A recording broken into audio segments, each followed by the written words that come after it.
திருச்செந்தூர் முருகன் கோவில் ஆவணி திருவிழா 4வது நாளான இன்று சுவாமி குமரவிடங்க பெருமான் வெள்ளி யானை வாகனத்திலும் அம்மாள் வெள்ளி சரப வாகனத்திலும் எழுந்தருளி வீதி உலா வந்து பக்தர்களுக்கு அருள் பாலித்தனர்.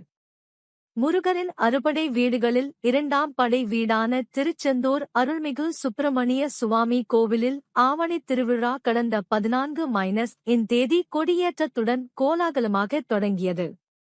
தொடர்ந்து 12 நாட்கள் நடைபெறும் இத்திருவிழாவில் நாள்தோறும் சுவாமியும் அம்பாளும் வெவ்வேறு வாகனங்களில் எழுந்தருளி வீதி உலா வந்து பக்தர்களுக்கு அருள் பாலிக்கின்றனர்.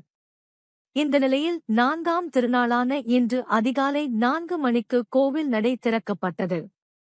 விஸ்வரூப தீபாராதனையும் தொடர்ந்து உதய மார்த்தாண்ட அபிஷேகம் நடைபெற்றது. அதனைத் தொடர்ந்து இரவு மேலக்கோவிலில் இருந்து சுவாமி குமரவிடங்க பெருமான் வெள்ளி யானை வாகனத்திலும் வள்ளி அம்பாள் வெள்ளி சரப வாகனத்திலும் எழுந்தருளினர்.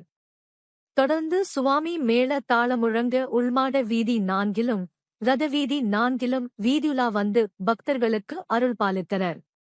இதில் ஏராளமான பக்தர்கள் கலந்து கொண்டு சுவாமி தரிசனம் செய்தனர்.